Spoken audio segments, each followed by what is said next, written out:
Ajeitou pra trás, já chegou, Tietê, driblou e agora bateu, casaca! Tira a camisa, Tietê, eu vou tirar também, porra! Casaca!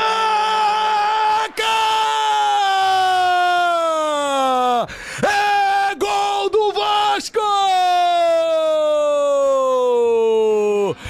É o casaca do Vascão, eu me empolguei, tirei a camisa, vou vestir de novo. O Ryan deu a chegada, deixou pro Tietê, ele entrou na área, ajeitou, o pai tá maluco, o pai tá on, porque o Vascão tá vencendo e eu enlouqueci. Faz o Pix gol neles, pô. Fala aí, fanático vascaíno, fanática vascaína, como é bom acordar classificado. Pix na conta, a CBF hoje vai fazer 4.700.000 reais, vaga na fase quartas de final da competição nacional, que vem ao sorteio na próxima terça-feira, mas o time oscilou de um tempo para o outro. Só que antes eu tinha deixado a dica, né? Falei no finalzinho do jogo, o Rogério Carvalho me perguntou o que tinha que fazer. Você viu aí no início do vídeo, só que aí depois saiu o gol do Tietê, levei cartão amarelo, tirei a camisa, mas enfim... Tá valendo, o Vasco venceu por 3-1. Era para ter oscilado nos dois tempos? Não. Inclusive o próprio técnico Fernando Diniz chamou atenção para isso, né? Ele na coletiva disse que tem que realmente ter dois tempos mais regulares, que a torcida foi melhor do que o time, frase do técnico Fernando Diniz, e tem que se acostumar com o ritmo da torcida, né? Citou também a possibilidade do Hugo Moura ser mantido na zaga e o Jair no meio-campo. Pô, perdão, não pedi para você deixar o seu like, comentar, compartilhar, se inscreva no nosso canal, dá aquela moral, porque eu fiquei muito empolgado, né? Agora te falar sobre o Vasco da Gama para contar que além de Andrés Gomes, atacante colombiano que está contratado, Cruz Maltina espera anunciar nos próximos dias a chegada de um zagueiro. Bora falar primeiro sobre o Andrés Gomes. Acordo com o Rennes está fechado e o atleta é esperado ainda nessa semana para a realização de exames médicos e assinatura do contrato de uma temporada por empréstimo com obrigação de compra em caso de metas batidas. O negócio pode chegar até 7,5 milhões de euros, uma das contratações mais caras da história do Cruz Maltino. Em relação ao zagueiro, existe uma busca incessante e a expectativa é de que um zagueiro de bom nome seja contratado muito em breve.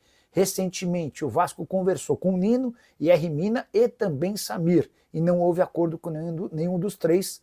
Um nome de peso e que está desempregado é o de Rafael Tolói, que já jogou no Goiás, no São Paulo e estava há 10 temporadas no futebol italiano, defendendo o Atalanta, chegou a se naturalizar italiano para jogar pela seleção.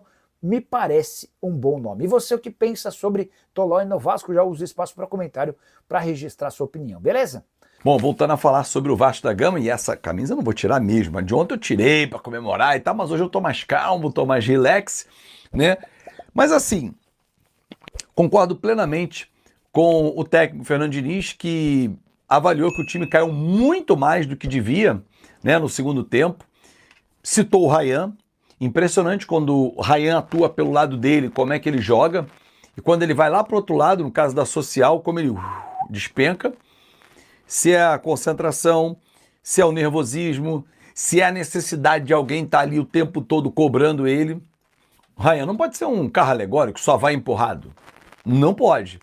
Ryan tem que ser aquele jogador mais participativo. Fez um excelente primeiro tempo. Aliás, como o Vasco fez um excelente primeiro tempo de muito volume de jogo, muitas finalizações, muita criação, posse de bola, tudo que a gente sempre esperava, mas principalmente acertando o alvo. O Vasco acertou o alvo do CSA, não correu riscos no primeiro tempo. Sentou na vantagem? Pode acontecer. Gostei das trocas que o Diniz fez. Com 20 minutos ele tirou o Coutinho, botou o Garré, que foi muito bem no jogo. O David não entrou tão bem na vaga do Nuno, mas era necessária essa substituição. Depois, já no finalzinho, ele fez a dobra, tirou o Ryan, botou o Puma, que eu acho uma boa solução também. Ele vai tentando encontrar soluções. A entrada do Hugo Moura ontem na zaga, na vaga do João Vitor, que estava suspenso na Copa do Brasil, eu acho que dificilmente ele vai manter, sim numa situação de jogo. Que ele fez errado contra o Botafogo, por exemplo, quando ao invés de botar o Jair, botou o Cocão. Trouxe o Hugo Moura para a zaga. O Jair tem vaga nesse time. Tecnicamente ele sobra. Inteligente, dono daquela área ali, da entrada da área, não marca tanto quanto o Hugo Moura. Mas com a bola nos pés, é muita qualidade. E dá liberdade pro Tietê, que fez um grande jogo ontem na vitória em cima do CSA. Aí você vai dizer assim, pô, Azevedo, mas tá empolgado? CSA, terceira divisão, peraí. Qual era o adversário que caiu no sorteio? CSA, não tinha que passar? Tinha. Passou. Simples assim. Sofreu susto no segundo tempo? Não.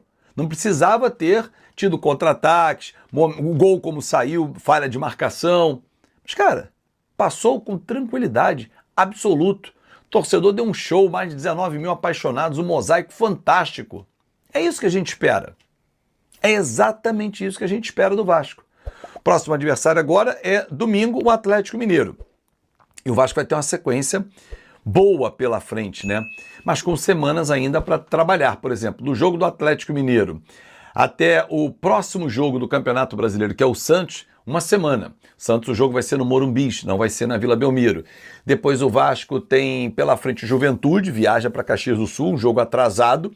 Volta para o Rio de Janeiro, tem o Corinthians. E aí, entre o Corinthians em casa e o Sport fora, tem um jogo da Copa do Brasil.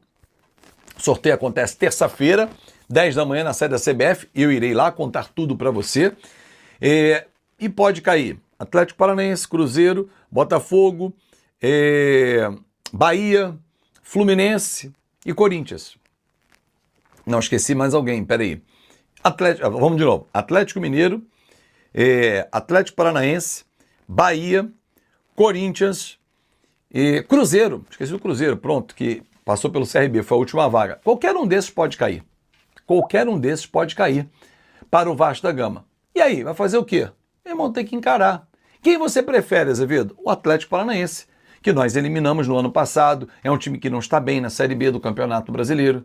Mas tem que encarar. Só que antes lá do dia 27 de agosto, que é a data base para essa rodada da Copa do Brasil, tem esses jogos todos que eu falei. Atlético Mineiro, Santos, Juventude e Corinthians. 4 jogos para que o Vasco dê uma arrancada no campeonato. E que a vitória de ontem sirva de combustível, de norte. Olha, primeiro tempo é isso que tem que fazer. Segundo, se cair um pouquinho, quem entrar tem que manter lá em cima. Agora, não despencar como despencou. Porque se é o Atlético Mineiro o adversário de domingo, provavelmente o jogo é para os pênaltis ontem. Faz o Pix, CBF. Manda aí, 4.700.000 reais. E lembrando que avançando para as semifinais, 9.900.000 reais. O Vasco já faturou mais de 14 milhões nessa Copa do Brasil. Campeão, só na final o campeão leva 70 e o vice 30. É uma competição milionária e que o Vasco não pode abrir mão mesmo, mas o foco tem que ser no brasileiro, porque estamos na zona de rebaixamento. Um grande abraço, meio-dia, espero você no Na Conta KTO, porque nós estamos classificados. O Rei que disse que ia fazer invasão. Isso aí, pessoal. Não se esqueça de se inscrever no canal, deixar o seu like e ativar o sininho das notificações. Um forte abraço e até o próximo vídeo com mais notícias sobre o Vasco da Gama. Tamo junto.